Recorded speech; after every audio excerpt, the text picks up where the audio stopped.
My niece said, "This is all you got me after opening my birthday gift." My brother shrugged. "She's used to better things." So I just replied, "That's all you ever get from now on." Later, she lost more than she could realize. I'm 32, a project manager at a commercial construction firm in Ohio. I do fine, not rich, not struggling. I drive a paid-off truck, rent a 2-bedroom apartment, and put money away every month. I grew up working ass. Our dad passed when I was 19, and our grandmother practically raised us after that. She died 3 years ago and left behind a small estate, about $180,000, split into a trust. Half for me and Travis, half earmarked for Travis's daughter Mackenzie's education. Travis and I were both named co-rusties. I trusted him to manage the day-to-day paperwork because he kept volunteering for it. And honestly, I was busy. That's going to matter later. Travis is 36. On the surface, he looks like he's doing great. Big house in a new subdivision. Always leasing some German sedan, takes Mackenzie on trips every school break. His ex-wife, Heather, left him about 2 years ago, and since then, he's been in full-on Disney dad mode. Everything Mackenzie wants, Mackenzie gets. Designer clothes at 12, iPad, laptop, and a phone that costs more than my first car. I never said anything about it. His kid, his money, his choices. That was my position right up until her birthday party. Mackenzie turned 12 in April. Travis threw a big thing at one of those trampoline parks, rented out the whole back section, catered food, custom cake, the works. I showed up with a gift I'd actually put thought into. Mackenzie had mentioned a few months earlier that some of her friends were getting into mountain biking on the trails behind their school. She seemed genuinely excited about it. So I went to a local bike shop, talked to the guy for about 40 minutes, and bought her a solid entry-level mountain bike, specialized rock hopper, right around $600 after tax, and a helmet I threw in. I felt good about it, not because of the price tag, but because I'd actually listened to something she said. The party was loud and chaotic in the way kids' parties always are. When it came time to open gifts, Mackenzie went through the pile fast. Rip paper quick. Thank you. Next box. Then she got to mine. Travis had wheeled the bike in from his truck with a little bow on the handlebars. Mackenzie looked at it, looked at the brand, and said loud enough for literally everyone in the section to hear, "Is this all you got me?" The room didn't go silent exactly, but a few parents nearby definitely stopped talking. I just stood there for a second, processing it. Before I could say anything, Travis put his hand on her shoulder and shrugged at me, casual, almost amused. "She's used to better, man." He said it with this little half-smile like I was supposed to laugh along. I didn't laugh. I didn't yell. I walked over to the bike, pulled the bow off, and grabbed the handlebars. Mackenzie's face changed real fast. "Wait, what are you doing? Taking it back?" I said. "Clearly it's not up to your standards." I looked at Travis then. "She must be pretty disappointed to have you as a dad." The trampoline park got very quiet after that. Travis's face went from smug to red in about 2 seconds. I didn't wait around for whatever was coming next. I wheeled the bike out to my truck, loaded it up, and drove home. My phone started buzzing before I hit the highway. I ignored all of it until I got home and poured myself a beer. Then I called my friend Lena, who works with me and has listened to approximately 900 Travis stories over the past few years. "So, on a scale of 1 to 10, I said, "how bad is it that I just took back a birthday present from a 12-year-old in front of 20 people? Lena didn't even hesitate. "Depends. Did she deserve it?" I told her what happened. She was quiet for a second, then said, "Ryan, that kid didn't learn that attitude from nowhere. You did the right thing, a $600 bike." And she said, "Is this all you got me?" That's Travis talking through her. She wasn't wrong, but it still sat heavy. I wasn't mad at Mackenzie. Not really. She's 12. She's been trained to think this way. I was mad at Travis for building that in her and then backing her up in front of everyone like it was funny. About 2 hours later, my mom called Diane, and if you're guessing, she called to say Travis was out of line. "I need you to recalibrate your expectations of my mother. Ryan, you humiliated that little girl on her birthday. She's been crying for an hour. Travis said you caused a scene in front of all her friends." "Mom," she looked at a $600 gift and said, "Is this all you got me?" Travis told me she's used to better. What was I supposed to do? Apologize. She's a child. You're the adult. You should have handled it privately. And Travis, is he handling anything privately? Or is he still teaching his kid that expensive things are the baseline for human decency? Mom went quiet. Then she hit me with the classic. You know, your brother's been through a lot since Heather left. He's doing his best. I let that one hang in the air for a while. Then I said, good night. But here's where it shifted for me. I was lying in bed that night, running the whole thing back, and a thought crept in that I couldn't shake. Travis's house, the leases, the vacations, the custom birthday parties. Heather had a decent job when they were together, but since the divorce, Travis has been a solo income. He works in pharmaceutical sales. He does okay, but not that okay. Not McMansion and German sedan okay. I hadn't thought about Grandma's estate in months. Travis handled the annual summaries, sent me a PDF every January, and I glanced at it and moved on. But something about the way the whole day went made me want to look closer. I pulled up my laptop and opened the estate folder, found the last 3 annual summaries Travis had sent. The balances looked reasonable at first glance. Then, I pulled up the actual bank login I hadn't touched in over a year, and compared the numbers. They didn't match, not even close. According to the summaries Travis sent me, the estate balance should have been sitting right around $165,000. Some had gone to legitimate expenses over the 3 years. Maintenance fees, the accountant's annual charge, a small distribution. Travis and I had both agreed on the first year to cover some of Grandma's final medical bills. That all tracked. But when I logged into the actual bank portal, the balance was $118,000. $47,000 was missing. I sat there staring at my laptop screen for a long time. I refreshed the page. I logged out and logged back in. The number didn't change. I started going through the transaction history line by line. There were withdrawals I had never seen. $5,000 here, $8,000 there, spread out over the last 2 years, in amounts just irregular enough that they didn't look like a pattern unless you were looking for one. Every single one of them had been authorized with both trustee signatures, mine and Travis's, except I hadn't signed anything. I want to be clear about something. I'm not a careless person. I managed multi-million-dollar construction timelines for a living. But Grandma's estate was family and Travis was family. And I made the mistake of trusting that those 2 things meant the same thing. He volunteered to handle the paperwork. I let him. That's on me. But forging my signature on withdrawal authorizations, that's on him. I didn't sleep that night. The next morning, I called Frank Hobson, the estate attorney Grandma had used for years. Frank's semi-retired now, works out of a little office above a hardware store in Dayton, but he's sharp. I told him I needed to meet, and that it was about the estate. He fit me in that afternoon. I brought my laptop, the PDF summaries Travis had sent me, and a printout of the actual bank transactions. Frank put on his reading glasses, laid everything out side by side on his desk, and didn't say a word for about 15 minutes. Then he looked up. Ryan, these signatures on the withdrawal forms, are those yours? No, sir. He nodded slowly. I didn't think so. Your doesn't loop like that. Travis has been signing for you. Frank pulled up his own records and cross-referenced the authorized dispersants he'd been copied on. There were only 3 legitimate ones, totaling about $15,000. Everything else, the other $47,000 in withdrawals, had gone through the bank directly using signed trustee authorization forms that Frank had never seen. He's been going around me, Frank said, submitting these straight to the bank with both signatures. So, the bank processes them without looping in counsel. I asked Frank what the money had gone to. He said he couldn't trace the destination accounts from his end, but the bank could.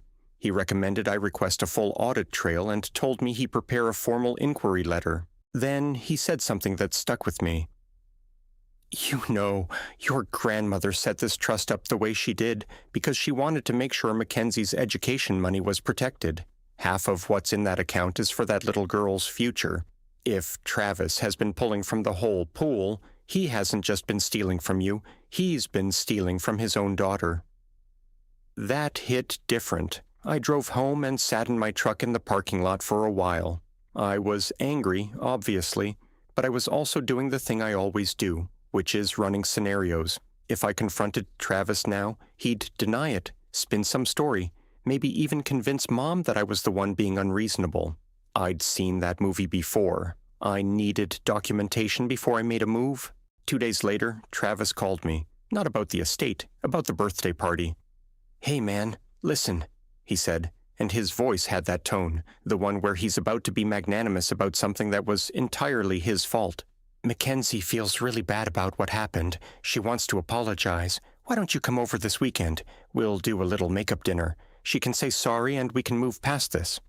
I almost laughed, not because it was funny, but because the timing was so perfectly Travis. He wasn't calling because Mackenzie felt bad. He was calling because several of the parents at that party had told him his kid was out of line and he needed to do damage control on his image. But I played along. "Sure," I said. "That sounds nice. I appreciate you reaching out." "Of course, man.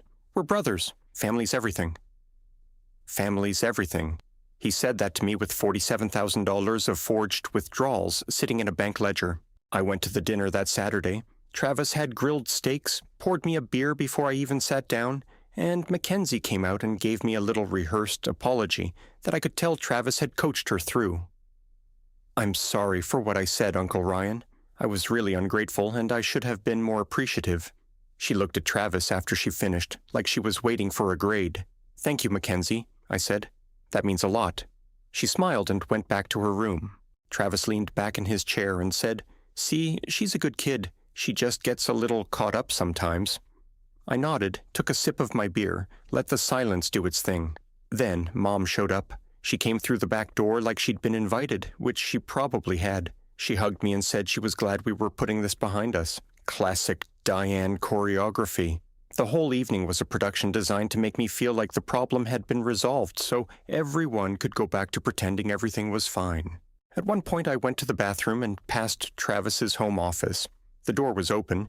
On his desk was a stack of papers, and right on top was a bank envelope from the same institution that held Grandma's estate account.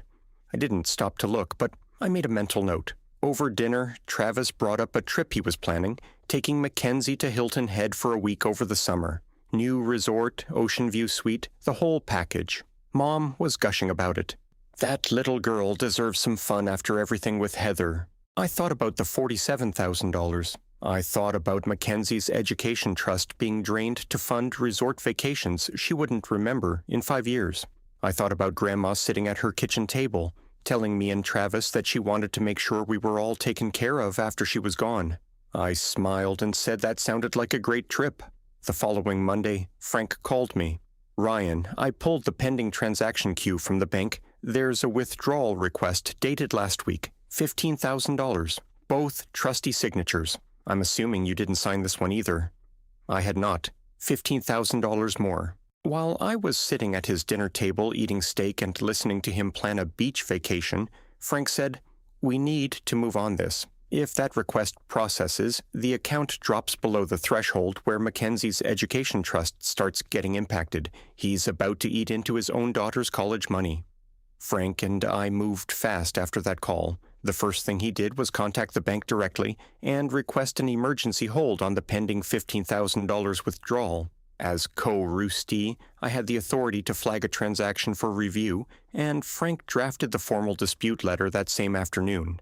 The bank acknowledged receipt within 48 hours and placed the withdrawal in a suspended status pending verification of both trustee signatures.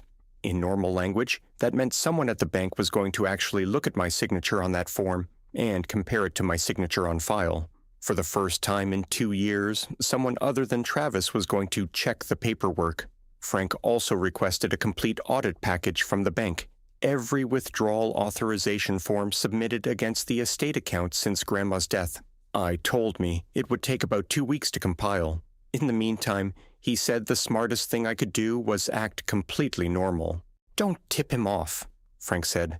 "If Travis thinks you're on to him, he could try to move money, destroy documents, or spin a story before we have everything nailed down. Let him think the birthday dinner fixed things." So, that's what I did. I went back to my routine, showed up to work, managed my projects, went to the gym, answered Travis's text with the same low-effort replies I always gave him. He sent me a photo of some golf club he was thinking about buying. I sent back a thumbs up. He asked if I wanted to come to Mackenzie's softball game the following Saturday. I said, "Sure, that softball game was something." I sat in the bleachers next to Mom, who was in a great mood because her 2 sons were apparently getting along again. Travis was in the dugout area being the loud parent who yells coaching advice from behind the fence.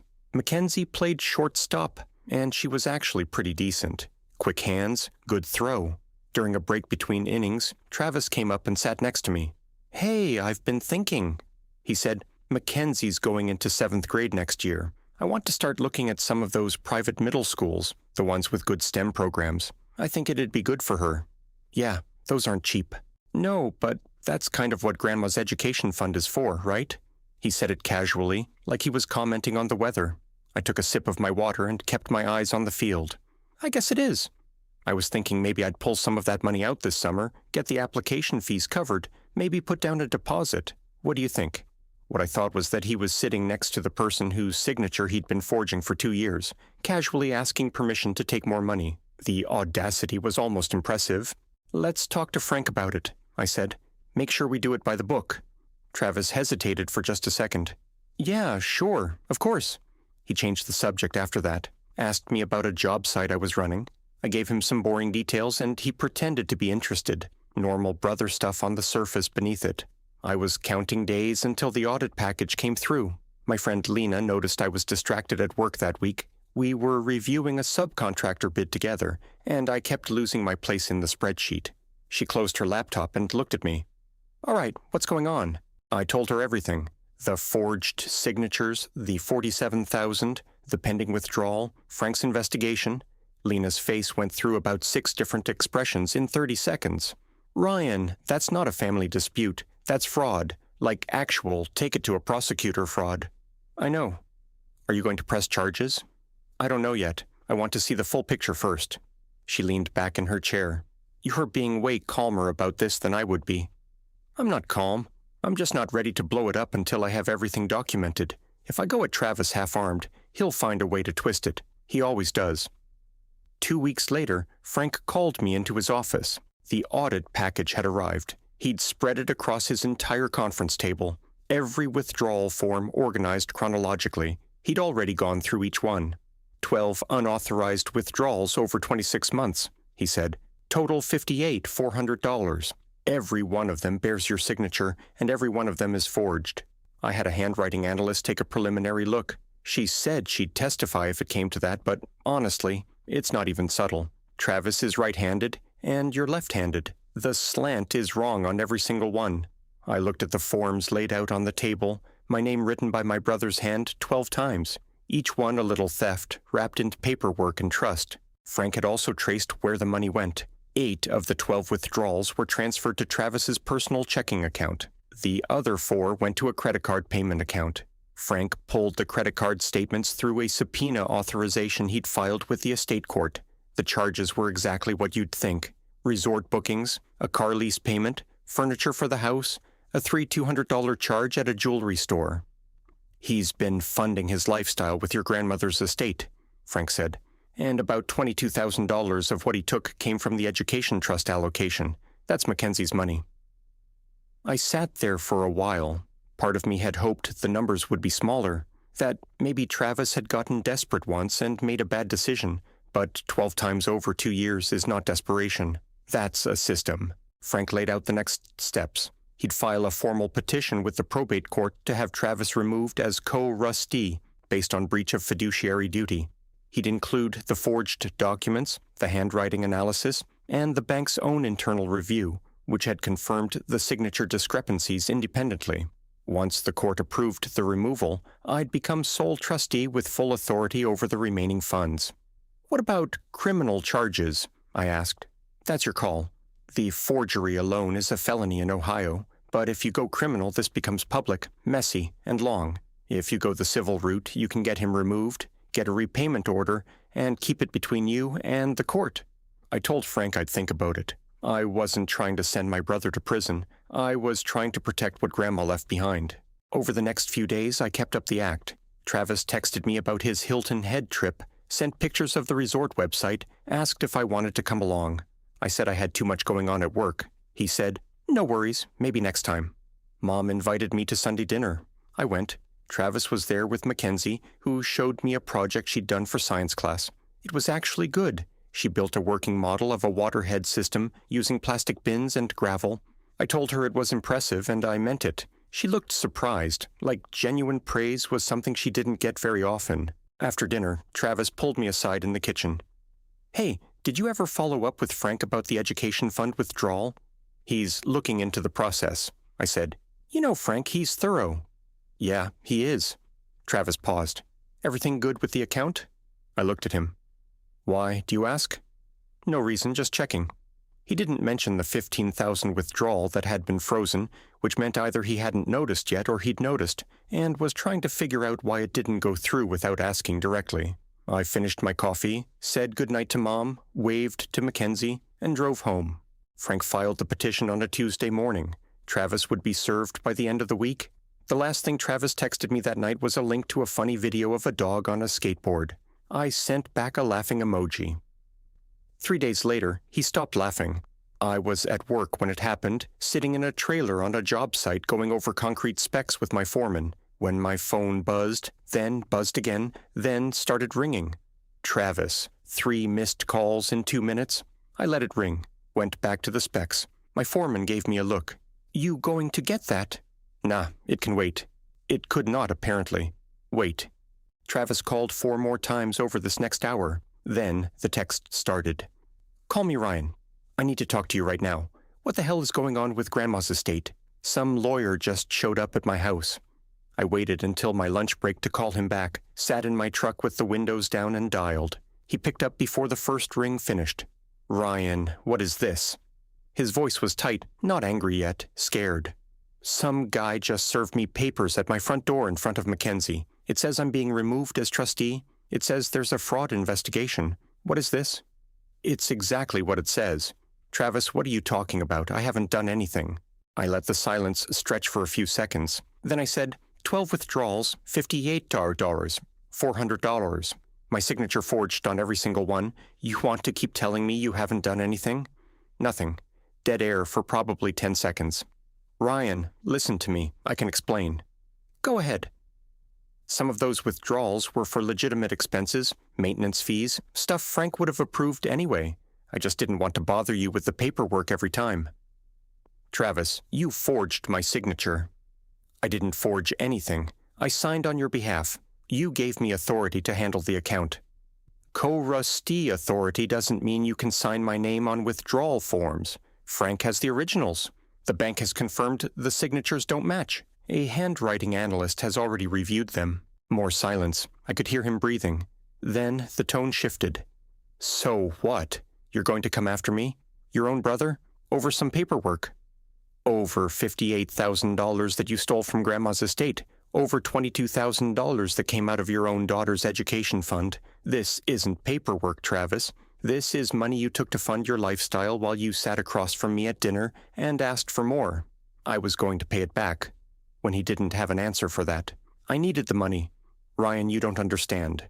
After Heather left, everything fell apart. The mortgage, the car payments, Mackenzie's activities. I was drowning. I didn't know what else to do. You could have asked me. Asked you? You would have lectured me. You would have sat there with your little budget spreadsheet and told me to sell the house and drive a used car. Probably. And you'd still have $58,000 in the estate, and your daughter would still have a college fund. He went quiet again.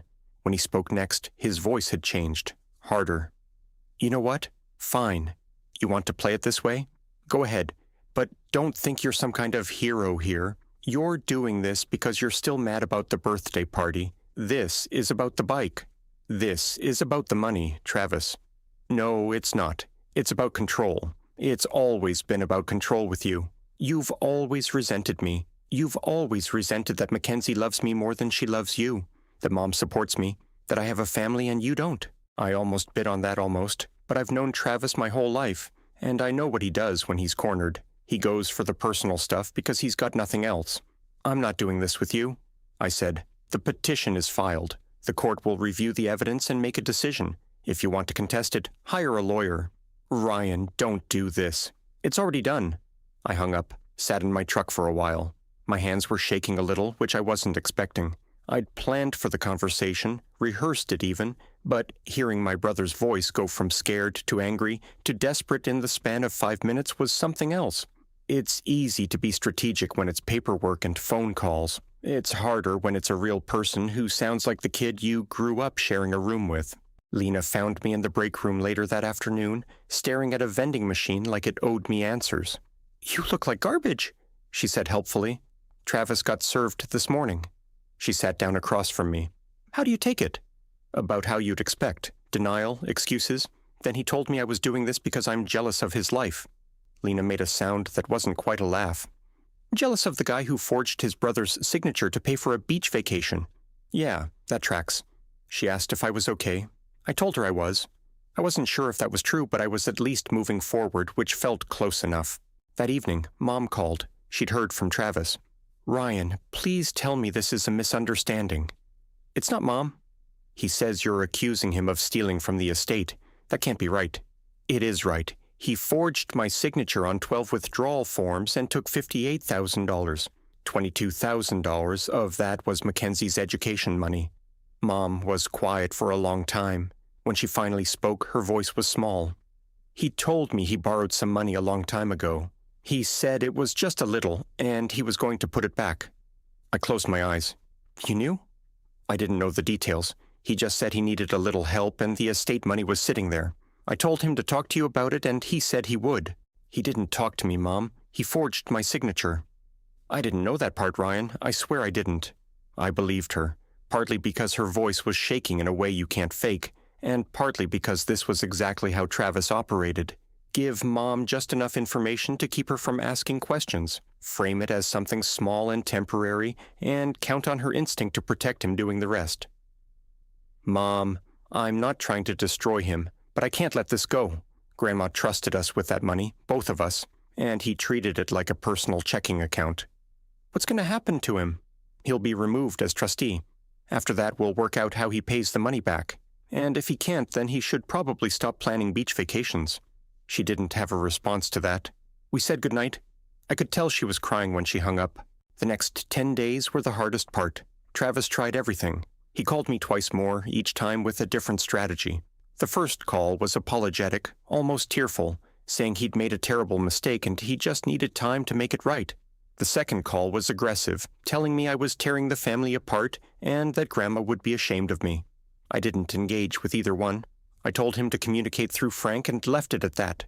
Mom tried to broker a meeting, just sit down with him face to face, the three of us, and talk this through like a family.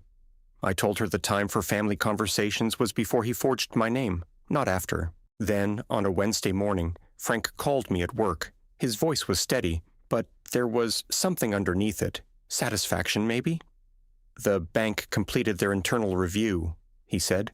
"All 12 signatures have been flagged as inconsistent with your specimen on file. They've issued a formal finding of unauthorized transactions and forwarded their report to the probate court. The judge has it now.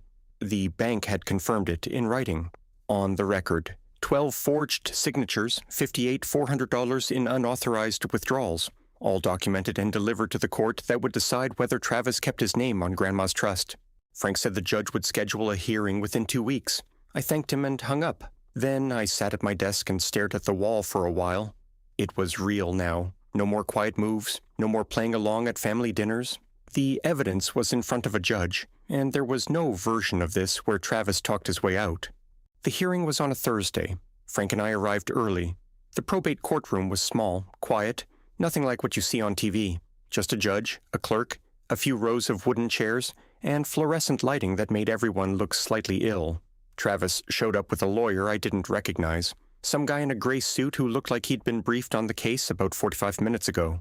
Travis was wearing a button-down shirt with no tie, which for some reason is the detail I remember most. He looked tired. He didn't look at me when he walked in. Mom was there too. She sat in the back row by herself with her purse on her lap, staring straight ahead like she was in church.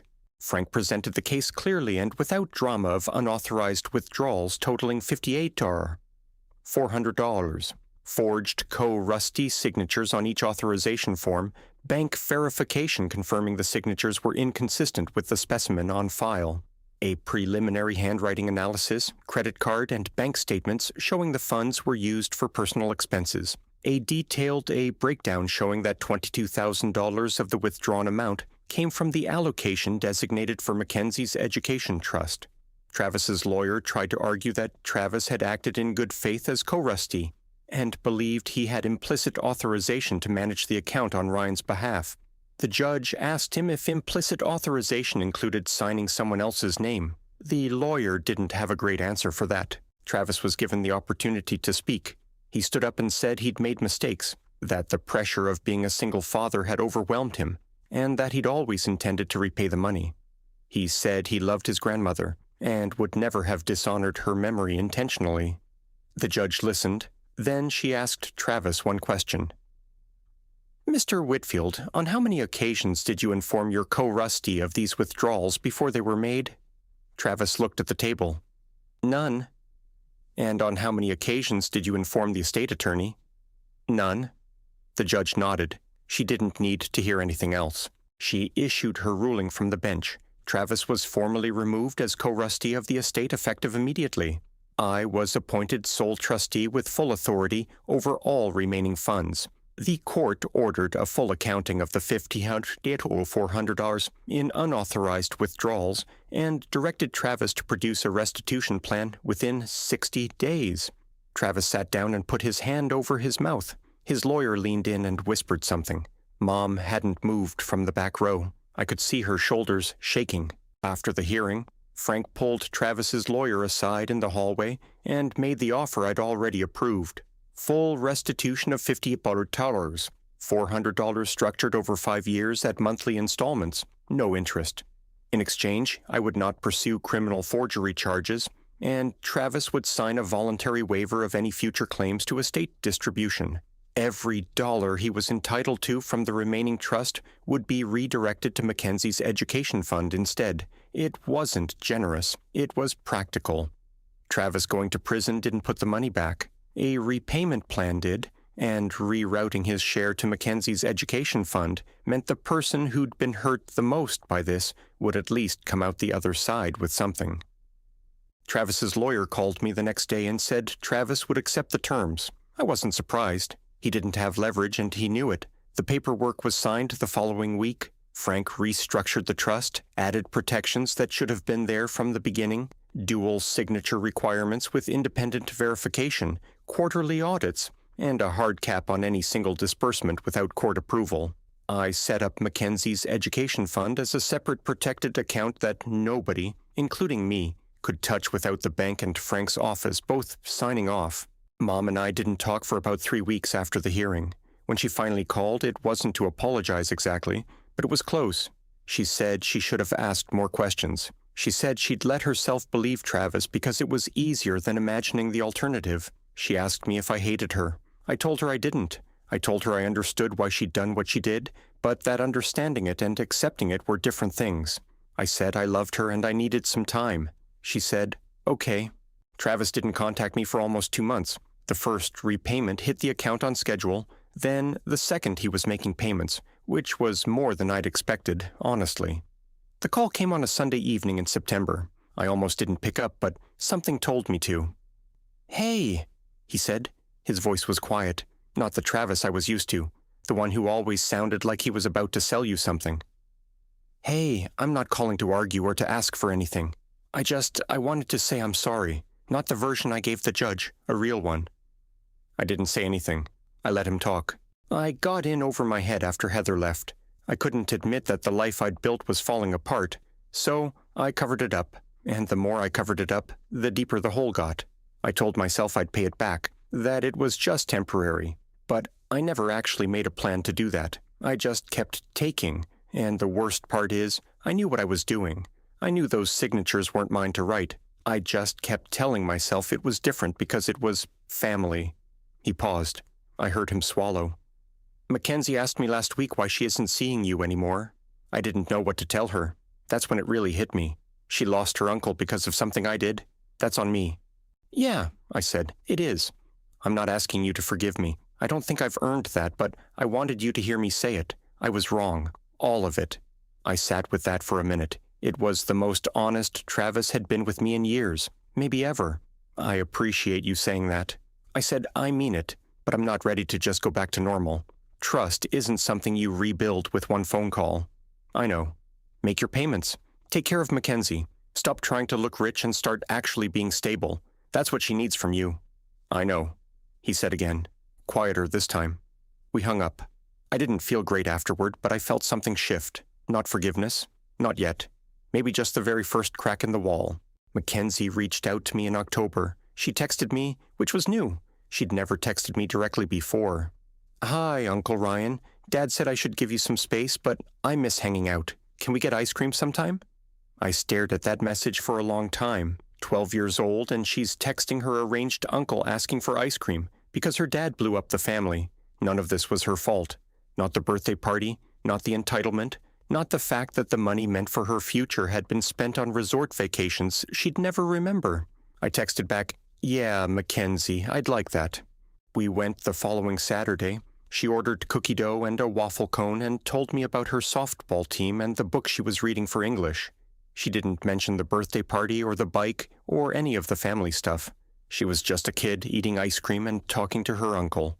When I dropped her off, she said, "Thanks, Uncle Ryan." And then, almost like an afterthought, "I'm sorry about the bike thing.